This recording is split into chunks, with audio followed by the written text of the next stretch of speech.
अपने मैनिफेस्टो में जजिया कर की बात करती है। ये जजिया कर क्या है? जो उन्होंने विरासत टैक्स की बात की है। देखो, मोदी जी कहते हैं कि विरासत का सम्मान होना चाहिए।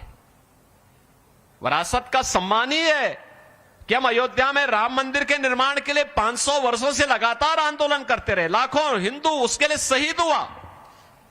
ये विरासत का ही सम्मान है कि आज हम लोग आए हैं। हमने सिंधिया परिवार को मेरे पीठ के द्वारा, हमारी परंपरा के द्वारा इसलिए सम्मान दिया गया क्योंकि उस समय अफगानों के हमलों को सिंधिया परिवार ने उस समय उसको धकेल करके भारत की सीमा के बाहर करने का काम किया था। हम सिंधिया परिवार को इसलिए सम्मान दे रहे हैं, राजमाता के प्रति अपार श्रद्धा का भाव इसलिए है क्योंकि राजमाता का पूरा जीवन इस समाज के लिए, इस देश के लिए था, राम जन्मभूमि के लिए था। और राम जन्मभूमि के मूवमेंट को जीरो से शिखर तक पहुंचाने में उन्होंने अपना पूरा योगदान दिया था। और इसलिए हम श्रद्धा के सम्मान, विरासत का ही सम्मान है। यही है विरासत का सम्मान। और बहनों और भाइयों, एक तरफ मोदी जी कहते हैं कि गुलामी के अंशों को समाप्त करेंगे लेकिन विरासत का सम्मान करेंगे, और दूसरी तरफ कांग्रेस क्या कहती है अपने मैनिफेस्टो में? कहती है हम विरासत टैक्स लगाएंगे। विरासत टैक्स का मतलब, इन चीजों को तो आप भूल ही जाइए कि आगे कोई राम मंदिर की बात करेगा, कांग्रेस के समय में कृष्ण जन्मभूमि की बात करेगा, या महाराज भोज के मंदिर की बात करेगा, भोजराज के मंदिर की बात करेगा। ये सब की बात तो लोग कांग्रेस के समय तो भूल ही जाइए। वे एक और काम क्या करने जा रहे हैं?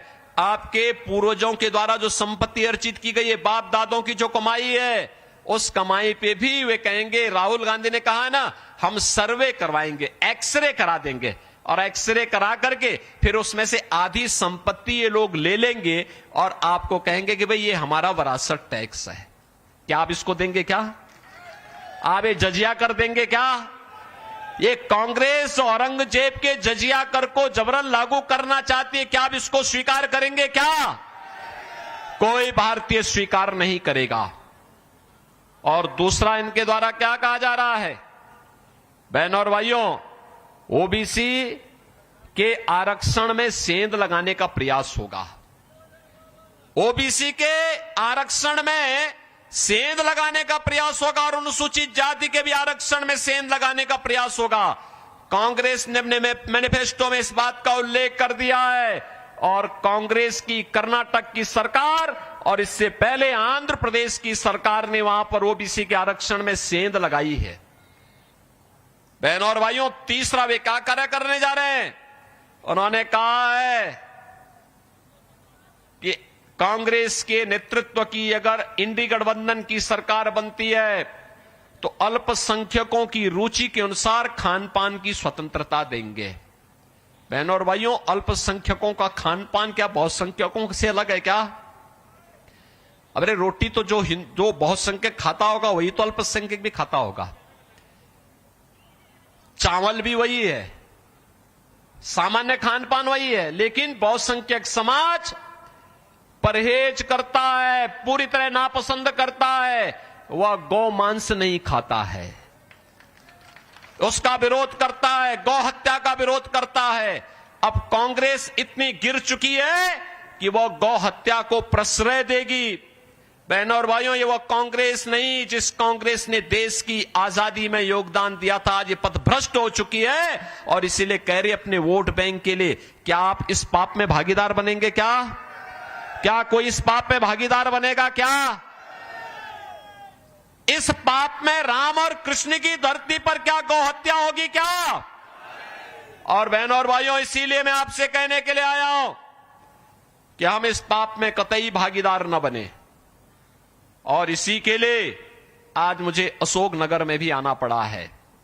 अशोकनगर में इसी बात को लेकर के कि हमें विकास की प्रक्रिया के साथ तेजी के साथ आगे बढ़ना है और पूरे देश की आवाज के साथ गुना संसदीय क्षेत्र को अपनी समृद्ध परंपराओं को आगे बढ़ाते हुए एक लंबे समय तक जिस विरासत के प्रति सम्मान का भाव आपके मन में है, उस सम्मान के भाव को बरकरार रखते हुए हमें नए भारत के लिए आत्मनिर्भर भारत के लिए, विकसित भारत के लिए मोदी जी के नेतृत्व में आज पूरे देश के अंदर की जो आवाज है, उस आवाज के साथ आगे बढ़ना होगा।